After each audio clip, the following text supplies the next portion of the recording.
Hey, what's up, everybody? It's Brother Mike Prophet 144K, man, back again with another video. As usual, man, giving you all the good content. If you're new to the channel, man, make sure you go like, subscribe to the channel, man. Road to 1K. I'm at like 6 something right now, man. I do appreciate y'all OG subscribers who already subscribed to the channel, man. Keeping my channel alive, keep me going. You really keep me going for real. So go subscribe to that channel, man. Mighty Prophet 144K, man. Let's go. What we about to do today, man? We about to change out this thermostat. I've been having some issues. Not really an issue, but sometimes and like rarely, my thermostat, I'll check it when I'm driving. It'll go like, it'll be at like 203, 208 or something like that. And then it'll jump. I'll press on the gas a little bit. I'll give it gas. You know, I drive, I floor it damn near half the damn time I'm driving. So it'll jump to 230 and then it'll jump back down to 210 or something like that. I'm like, what the hell is going on? Cause my thermostat ain't but like 2 years old, maybe 3 years old, but I know I'm just gonna go ahead and replace that just in case. I know it can't be anything else. If it is, this car is getting traded in. But other than that, man, let's get into the video.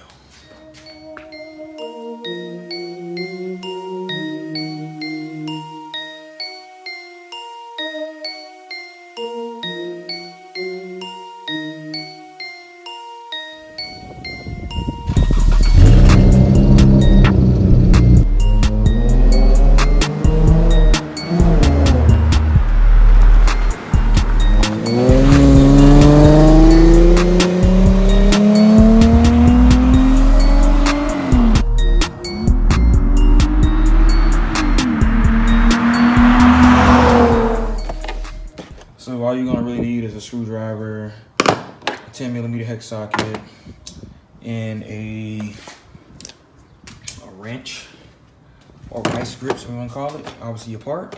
And also you're gonna need, have it under here. Gonna need a drain pan because you need to drain your coolant before you even change it. Because as you see, you squeeze this, it should go up. It should go up, yeah. So you can't just move that out the way. So first thing we're gonna do is move this out the way so we can have a little more clearance. Let's use a flathead screwdriver. It's good. I'm using one hand right now. Actually, I could set this down. Good case as well. Let's loosen this. Don't forget this car has actual, literally cup holders. Literal cup holders, man. No other car I've seen has literal cup holders. So we'll get out the way. And now, pull the top off. Use that flathead one more time for this piece right here. Connects to the throttle body. You don't need to disconnect your mass flow air sensor. I think they call it something different now. Let's just remove that so I have a little bit of clearance.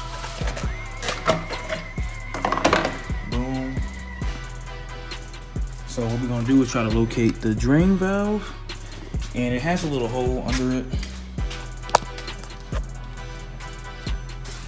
So you do have a drain valve right there. You see the hose? Just move that hose. Make sure you put your container right there. I'm trying to see it. Make sure you put your container right there. And you can just reach in from here and drain your hose real quick. So it should be a little, so it should be located where that hose is at. So it's right here, right at the bottom on your passenger side. Just turn that knob. Just want to start draining it. See, easy to turn with my hand.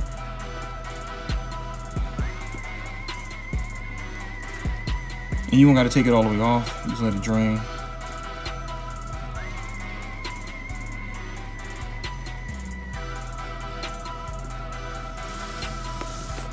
So it's draining.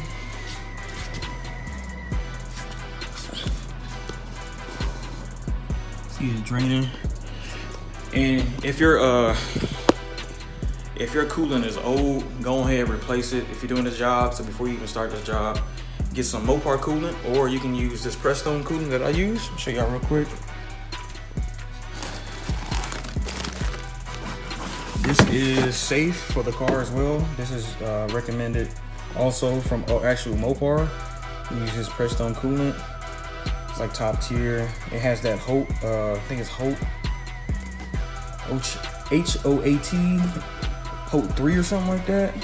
So this car, there it is right there, compatible with OAT, POAT, HOAT, and IAT. So this is what Mopar uses. I actually have Mopar coolant right here as well. I use this for my journey. Because once I have to replace my coolant, I'm not gonna buy 2 or 3 of these. These are really expensive, and the reason I do that, I use a Prestone because let's say you need to go to the store real quick, or you need some coolant. Normally I order my coolant, and I'm not waiting. If I can't wait, I'd rather go to the store and get my coolant. So that's why I switched to Prestone, or what do we call it? Yeah, Prestone coolant. Because it's a lot easier. You can go to Walmart and get it real quick, or AutoZone, your local auto parts store. So that's why I use that coolant now, and I don't have any issues with it at all. But you can use this as well. I mean, if you have, it's gonna last you 100,000 miles. So I mean, whenever that 100,000 miles hit in, just go ahead, order your coolant or whatever, and then swap it out. So let's show y'all. It uses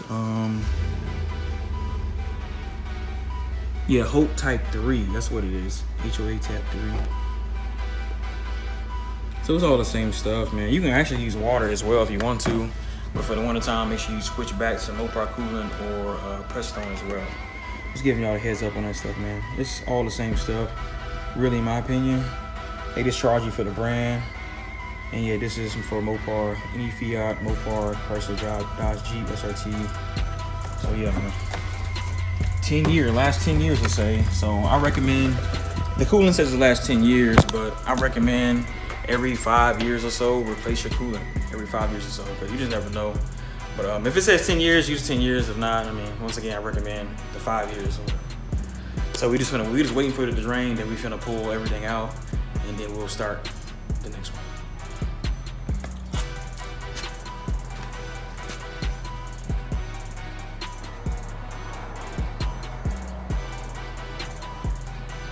Draining, man. I think I have my camera zoomed in, but I was saying I use Prestone coolant because Mopar coolant, I think you can get it from the dealership as well, but it's expensive. It's way more expensive if you go to the dealership and get it. It's like $40 just for a jug. You need like two or three jugs of those 1 gallon containers of Mopar coolant. So that's why I use the Prestone. I switched to Prestone like a few years ago because it's easy access. You can go to a Walmart or your local auto store and go grab it.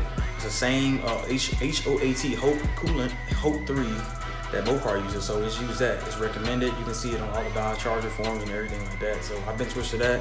I have no issues with it at all. But other than that, man, that's it for the coolant part. I also want to let y'all know, man, I am backed up on my videos, man. I am really backed up. I got a bunch of videos to upload. This is another one. This probably gonna be like a month down the line, honestly. I have like 4 or 5 videos I need to upload. I'm gonna give y'all a sneak peek as well.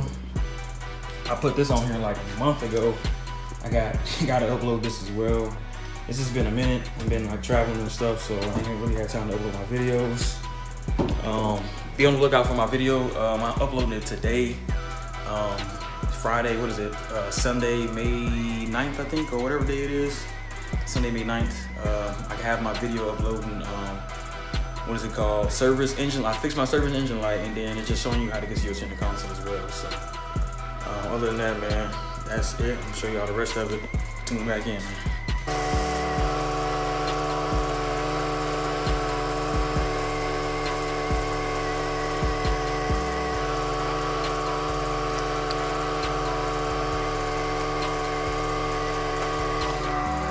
At this point, you just want to make sure you watch your temperature gauge. If it starts to overheat, then that means you need to open your bleeder valve. I was at 138. I haven't cut my car on in like 3 days, so it's going to take a while. But just make sure you're watching your coolant temp. Once it gets above a certain mark, once it gets above 220, you should be starting to use your bleeder valve, because that part you shouldn't get above 220. It's just super hot outside. That's the only exception. And also, once again, make sure your heat is all the way up. All the way up. You can use put on that setting as well.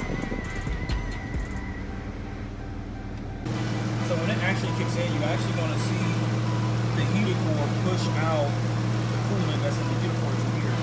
So it's continue to cycle. So you'll see it. It'll just like kind of like flare up, not flare up, but you'll just see it, the motion of it right here as well. It'll be this watch for everything. It's kind of cool outside, so it's taking a while. So it might take 10 minutes for everything to actually kick in. It's barely getting to 194. It's been like 8 minutes. And the temperature is still reading right. I'm really shocked though. Normally it would just creep up real quick, but I guess it's already good.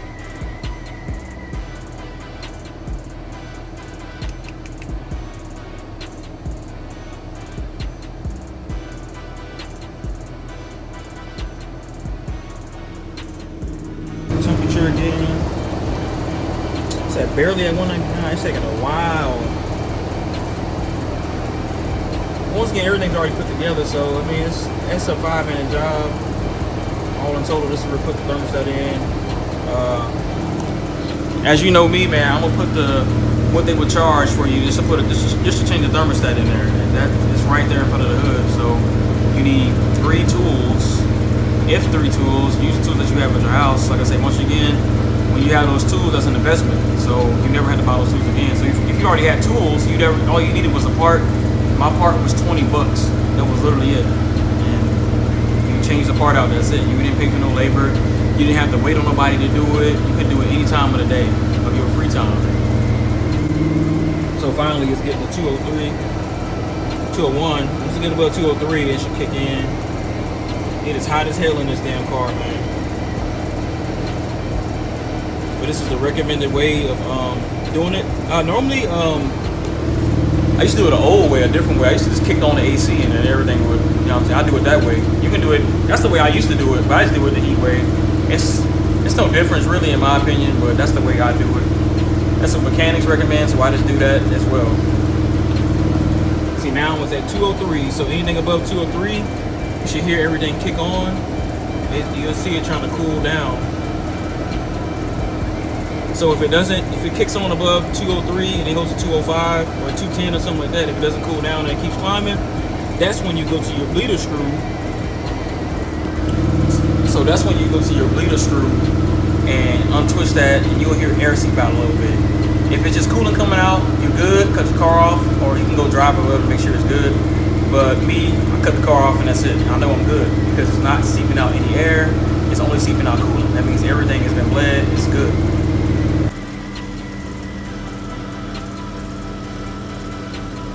It looks completely different from the original one. It doesn't look. It looks black. The new one has that silver piece to it. It looks like it's just like corroded and stuff. It shouldn't look that way. I've never seen it look that way. Even my OEM one doesn't look like this. So I guess it was bad, so put that in there. You want to keep it just in case you might need it. So also put this in here. Always save your old parts. Always save your old parts. It's really good because you never know what you might need. And then it's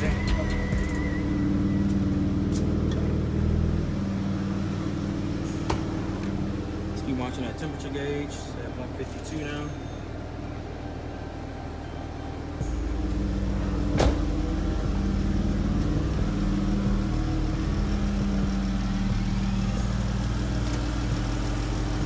Kicks on, that means your once your AC compressor kicks on, that means your thermostat, your coolant temperature reached past 203, which is a recommended OEM. If it reaches past 203, it should kick the fan on to keep the system cool. So if it kicks on and still if it's overheating, then go ahead and use your bleeder valve. Go ahead open up your bleeder valve. Let's go check the temperature real quick.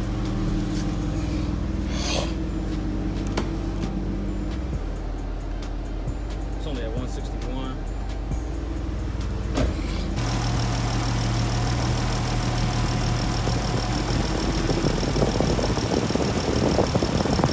So you see coolant coming out of mine. Coolant's seeping out.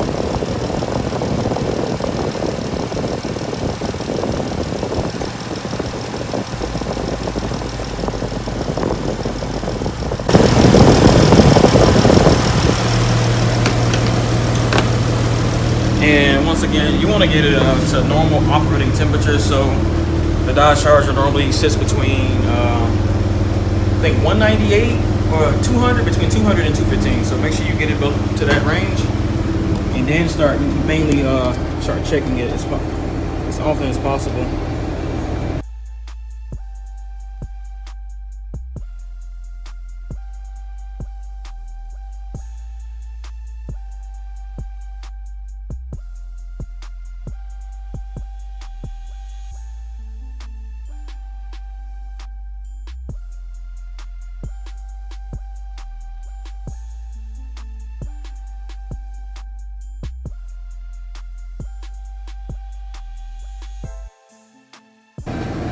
I never seen it do that when I first drained the coolant and put new coolant in there. I never seen it do that before in my life. So it's going up. Let's just keep watching it. I'll fast forward and stuff like that. Make sure if you need to fill up any coolant or not. So you have your, it's hard to see because it's there. You have your max, you have your minimum level, which is right there, and then you have your max level, which is up here. Still above the max level, well above it. But it should eventually take it. Once this head passes 203, it's going to suck some. Should suck some out. Most definitely.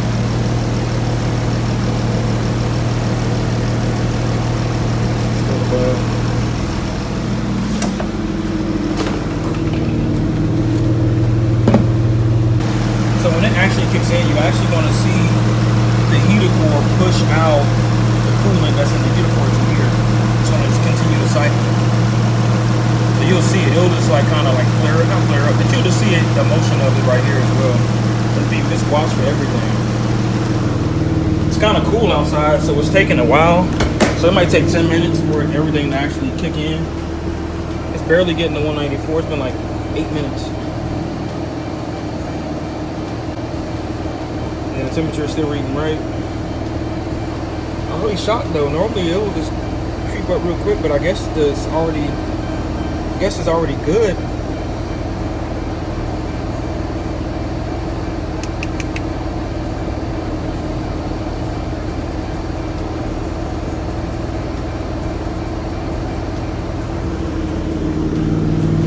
Let's let it sit for a little bit.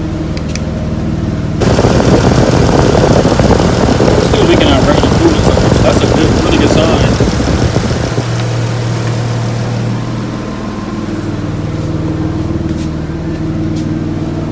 Check the temperature again. It's at barely at 199. It's taking a while. Once again, everything's already put together, so I mean it's a 5-minute job. All in total, this is where we put the thermostat in. As you know me, man, I'm gonna put what they would charge for you just to change the thermostat in there, and that is right there in front of the hood. So you need 3 tools. If 3 tools, use the tools that you have at your house. Like I said, once again, when you have those tools, that's an investment. So you never had to buy those tools again. So if you already had tools, all you needed was a part. My part was $20. That was literally it. And you change the part out, that's it. You didn't pay for no labor. You didn't have to wait on nobody to do it. You could do it any time of the day of your free time. So finally, it's getting to 203, 201. Once you get above 203, it should kick in.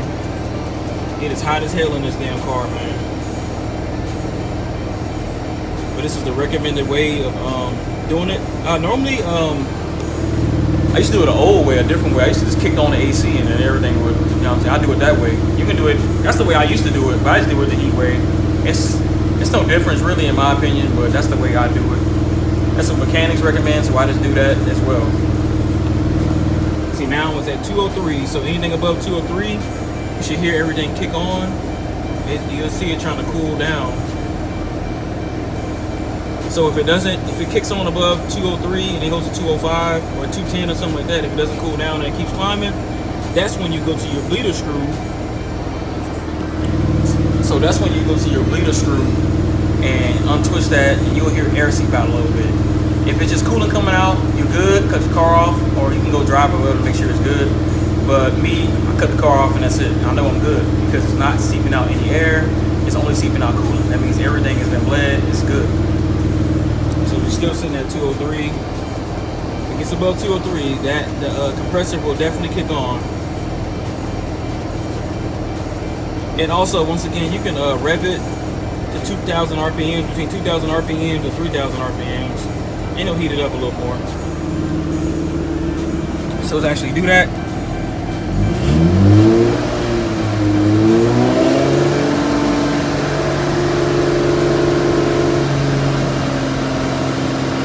Kick down to 201. Kick down to 199. See, my old thermostat was not doing this, but I say once again, look, my degree is 73 degrees outside. It's actually like 60 degrees outside. I'm in my garage, so. But it should normally like it will kick back up. It will normally on my old thermostat, it will kick up to like 215 real quick. It will move erratically, but it will rarely do it. So see, now it's kicking back at 203. What's hot as fuck in this car, man?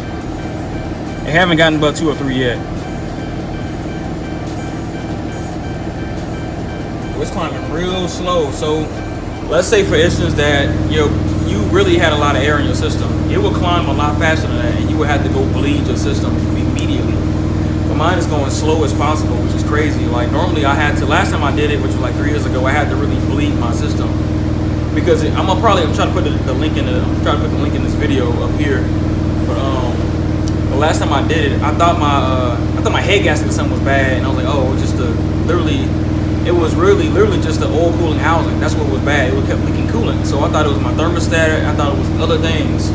But I obviously come to find out that it was my oil cooler housing making me lose that coolant. So that's what making it overheat. But now it's at 206. 206, it should kick into the heater core. It should be moving.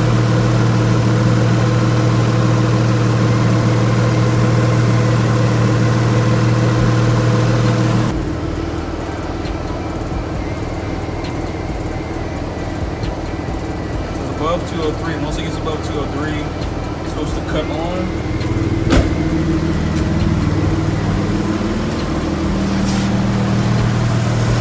Double check. Everything is good.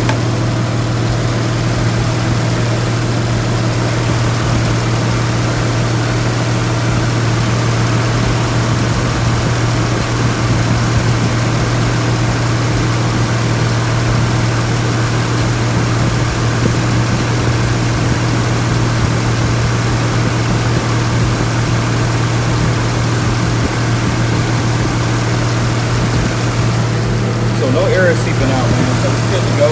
Put everything back together.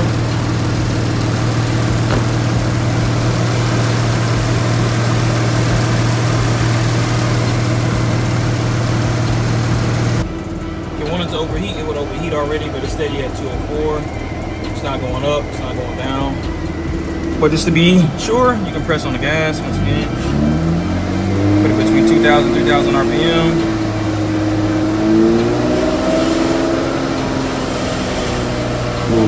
See how it's going down, went down to 203, 201 it went down. So that's a it's a better thermostat than the original one. It was not doing this. It jumped up 203. That's good. That's what, when you're in idle, it's going to go up higher. So 203 is where it should be at in this temperature stat. If you're in Texas somewhere, I know my thermostat would be at 215 easily, regularly 215. But it's 73 degrees, it's at 204, it's no higher than 204. I haven't seen it go to 205, 206, 207, so you're pretty much good to go. So you can go ahead and put everything back together, man. That's it. That's the end of the video, man. Let me know what y'all think in the comment section, what y'all think about the video, man. It's your brother Mike Profit. Yeah, my bad. If you're new to the channel, make sure you go like, share, subscribe to the channel, man. It's your brother Mike Profit, 144K. You already know I'm out, man.